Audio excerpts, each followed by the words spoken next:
అలాగే మన దగ్గర సుమారుగా పిల్లలు అంటే ఈ యొక్క 5 ఏళ్లలో స్కూల్ని మధ్యలో మానేసిన పిల్లలు మధ్యలో 16.29% ఉంది మన పిల్లలు చదువుకోలేక. ఎందుకంటే అర్థం కాక. తర్వాత మన 2018లో సుమారుగా 39% విద్యార్థులు ఈ యొక్క ఏదైతే బాగా ఆహారం చేయగలిగారో ఇప్పుడు ఇవాళ చూస్తే సుమారుగా అది 29% పడిపోయింది ఈ బాగా ఆహారం చేయని విద్యార్థులు. అలాగే 3వ తరగతి పిల్లలు వాళ్ళేమో 2వ తరగతి పుస్తకాలు చదవలేకపోతున్నారు. ఇక్కడే ఎడ్యుకేషన్ మినిస్టర్ బొత్స గారు ఉన్నారు, ఆయన అడగండి మరి మా పిల్లల జీవితాలతో భవిష్యత్తుతో ఎందుకు ఆడుకుంటున్నాడు. ఇది ఇక్కడ జరిగే అభివృద్ధి ఈయన విద్యాశాఖ మంత్రిగా ఉంటూ. అలాగే ఇక్కడ చాలా ఉన్నాయి. ఇక్కడ టీడీపీ హయాంలో ఏదైతే తోటపల్లి రిజర్వ్ ఉందో ఆ రిజర్వాయర్ నుంచి మరి ఈ చాలా గ్రామాలకి నీళ్లు కాలువ నీళ్లు అందుబాటులో ఉండేది. మరి ఈ ప్రభుత్వం వచ్చాక ఈ యొక్క పూడికలు తీయడం పూర్తిగా మానేసి మరి కొన్ని గ్రామాలకే పరిమితమైంది తోటపల్లి ఏదైతే కాలువ ఉందో. అలాగే వేలాది మందికి ఉపాధినిచ్చే ఈ యొక్క ఫేకర్ అంటే ఫెర్రాలాయిస్ ఏదైతే ఉందో దాని సమస్యను పరిష్కరించలేదు. పైగా ఈ యొక్క ఫేకర్ కార్మికులకు సంబంధించిన క్వార్టర్స్ అన్ని కూడా వాళ్ళని ఖాళీ చేయించి మరి వాళ్ళ యాజమాన్యంతో కుమ్ముకై సుమారుగా 25 ఎకరాలు భూమిలో వాళ్ళు లేఅవుట్ వేసి దాన్ని వాళ్ళు ఎస్టేట్ బిజినెస్ చేస్తారు. Real estate business. ఎవరు వాళ్ళ మేనల్లుడు చిన్న శ్రీను అంటారు. అలాగే ఏదైతే ఈ రూరల్ ఎలక్ట్రికల్ కోఆపరేటివ్ సొసైటీ ఉందో ఆనాడు మనం తెలుగుదేశం పార్టీ స్థాపించవచ్చు 3 పెట్టాం. మొత్తం రూరల్ ఎలక్ట్రిసిటీ కోఆపరేటివ్ సొసైటీలు, ఒకటి ఇక్కడ ఒకటి అనకాపల్లి, 3వది మొత్తం 3 పెట్టాం.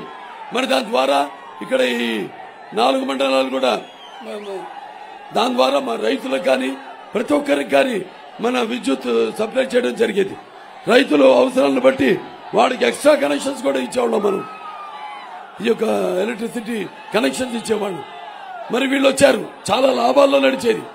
ఇప్పుడు వీళ్ళు వచ్చారు, దాంట్లో వేలు పెట్టారు, మరి ఉద్యోగాలు అమ్ముకున్నారు, చివరికి దాన్ని నిర్వీర్యం చేసేశారు. రేపు తెలుగుదేశం పార్టీ అధికారంలోకి వస్తే తప్పకుండా దీన్ని పునరావృతం చేస్తాం. మళ్ళీ అందరూ కూడా నాణ్యమైన విద్యుత్తుని సరఫరా చేస్తామని మీ అందరికీ తెలియజేసుకుంటున్నాను. అలాగే ఈ యొక్క అధికార పార్టీ నాయకులు పరితెగించి అక్రమంగా ఇసుక రవాణా చేసి చంపావతి ఏదైతే నది ఉందో దాన్ని గుల్ల చేశారు వీళ్ళు. అలాగే ప్రతి పనిలో వాటా ఇవ్వాల్సిందే, లేకపోతే మీకు టాటా అంటున్నారు వాళ్ళు. ఇక్కడి నుంచి మీరు టాటా అంటున్నారు, మిమ్మల్ని సాగనంపాలని. ఇప్పుడు జగన్ లక్ష్యం కూడా అదే ఇక ముందు. ఎందుకంటే ఈ ఏదైతే ఈ ధరలు పెంచేసి ఆకాశానికి అంటుకుంటున్నాయో విద్యుత్ ఛార్జీలు అయితేనేమి 7 సార్లు పెంచాడు, ఆర్టీసీ ఛార్జీలు 5 సార్లు పెంచాడు. అలాగే ఈ యొక్క పెట్రోల్ ధరలు, డీజిల్ ధరలు అయితేనేమి, లేకపోతే ఇంటి పన్ను, ఆస్తి పన్ను, నీటి పన్ను, చివరికి చెత్త మీద కూడా పెంచేసి చివరికి మన మీద 10 లక్షల రూపాయలు ఒక్కొక్కడి మీద ఈ అప్పుల భారం మోపి మనం చివరికి రాష్ట్రాన్ని వదిలి టిడ్కో ఇళ్లు కట్టించాం. ఆనాడు తెలుగుదేశం అధికారంలో ఉన్నప్పుడు ఒక్క టిడ్కో ఇల్లునే ఎవరికైనా పంచిచ్చాడా? ఒక్క రోడ్లో ఒక్క గోతునైనా మట్టితో పూడ్చాడా? ఒక్క రహదారైనా నిర్మాణం చేశారా? ఒక్క సీసీ రహదారైనా నిర్మాణం చేశారా?